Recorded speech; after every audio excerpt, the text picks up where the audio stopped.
All right, so it looks like Pierre Poilievre is already on the attack, going against the potential new Liberal leader in Mark Carney. Now, of course, there is a pending leadership race that is likely to happen, and in my opinion, Mark Carney is the favorite. I think in Pierre Poilievre's opinion, he agrees with me. It looks like Mark Carney, or Carbon Tax Carney, as Pierre Poilievre so lovingly calls him, will likely be the next prime minister of this country, at least temporarily.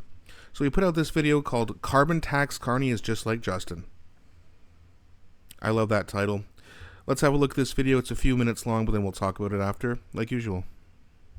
Do you support the Prime Minister's decision to veto the Northern Gateway pipeline, Mr. Carney? I understand the veto of the Northern Gateway pipeline. Do you support it? Given both environmental and commercial reasons. Do you support it?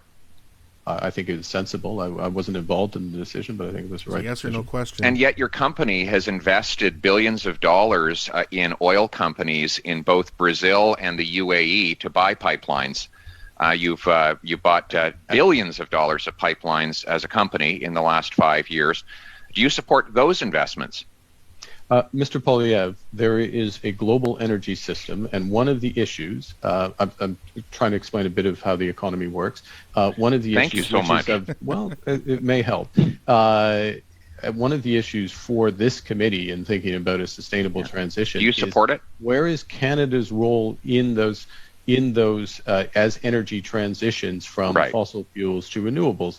And in different jurisdictions, into different geography, it matters. It matters, and this is a fundamental point. Yeah. No, I'm sorry. This is a fundamental. You're finally getting to a point You've exceeded that the is time. relevant to this committee's inquiry. What you're saying is you oppose pipelines in Canada, but you support them in the UAE and in Brazil.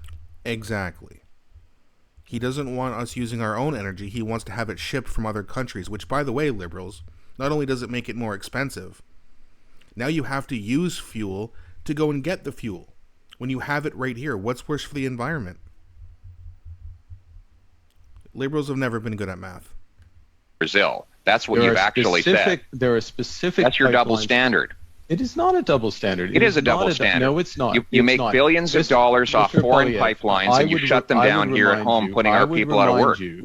That you are a representative of the Canadian people, and one of your responsibilities, including at this committee, is to fight for Canadian jobs, and not foreign jobs like you. Exactly, to fight for Canadian jobs, and the types of Canadian jobs that are durable and are going to move forward. Right. I grew up in Alberta. I know the innovative nature of that. Well, go try to give that answer back in Alberta, because I grew up there too, and I can tell you the people.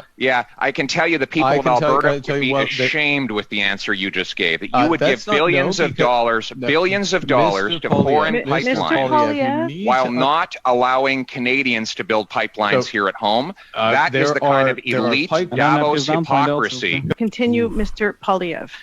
Thank you, Mr. Carney. You've just said you support your leader's decision to kill a Western Canadian pipeline that ships the most ethical product in the world. Yet you also support your company's decision to invest billions of dollars in foreign pipelines in Brazil and in the UAE. It's clear that this is not about the environment. If it were, you'd be consistent and you'd oppose fossil fuels everywhere. But you're happy to profit off of foreign fossil fuel companies while killing jobs among our own people. How do you address that flagrant hypocrisy? It smacks of the Davos elite at its worst. Wow. Okay. First thing, absolutely, I support Canadian jobs, and I support Canadian jobs today and tomorrow. And in order to have those jobs tomorrow, what we need and what this committee can contribute is an energy transition. The Canadian fossil fuels, Canadian companies will play an essential role. Brookfield itself is heavily invested in Canada, including in energy infrastructure for fossil fuels. But it's also, and we connect collectively as Canadians, and we look to our parliament to support this, need to be putting in place the energies and industries of the future. That means carbon capture and storage. That means blue hydrogen. And both of which are absolutely essential for Canadian jobs in my home province of Alberta. And that's where the future lies. Now, we need to have the overall picture, which is why, and I'll finish with this, Chair, I emphasize the clear pathways, walking back from that, not jumping on specifics, and not seeing the bigger picture, nor providing the support that Canadians deserve. Yeah, that's all a bunch of crap. Support that Canadians deserve. You support foreign pipelines, which are bad for the environment, according to Liberals. And then we have to ship it over here, which is, again, even worse for the environment. Like, yeah, it would be nice if we could move towards more green solutions for energy. But right now, we need oil. And it makes no sense to go get it from other countries. Unless you're just trying to destroy Canadian jobs. And pollute the world even further. Takes fuel to get fuel. When we have pipelines here, or we should have pipelines here. Makes sense, right? And Pierre said it, he said it the best. What Mark Carney is saying reeks of Davos elitism. This isn't about Canadian jobs or the Canadian people. It's about slowly destroying the economy. Now we don't have any good jobs.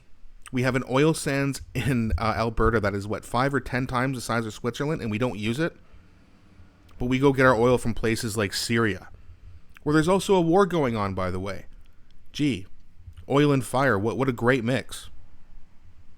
I mean, it's blatant hypocrisy, like Pierre Poilievre said, and this just proves that Mark Carney is exactly like Justin Trudeau.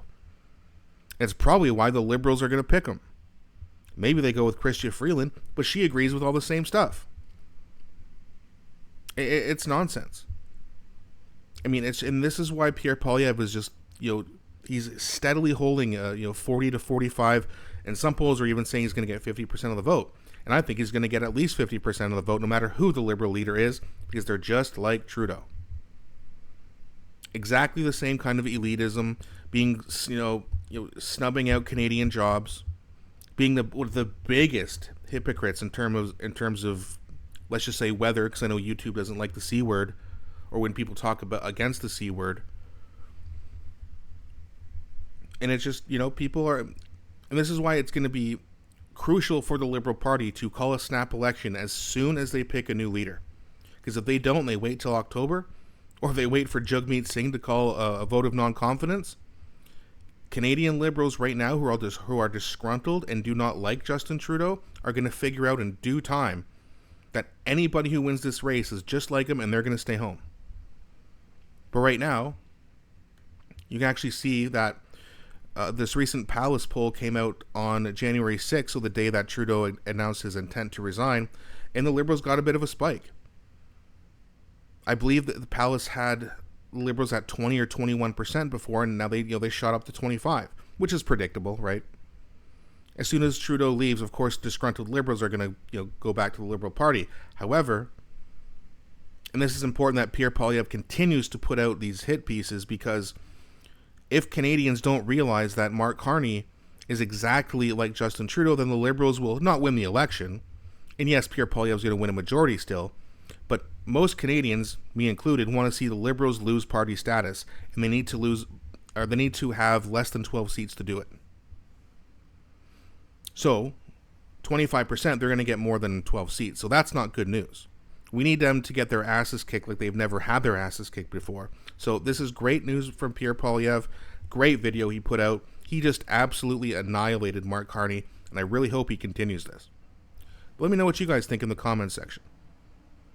Do you think Pierre Poilievre did a great job exposing Mark Carney's, Davos elitism, as he so wonderfully called it? Or do you actually like Mark Carney? Do you think he'd be a good Liberal leader? Please don't be shy. Let me know what you guys think in the comment sections. Also, please don't forget to like and subscribe, as it really does help grow this channel. Thanks so much for watching, guys, and I'll be back shortly with a new video.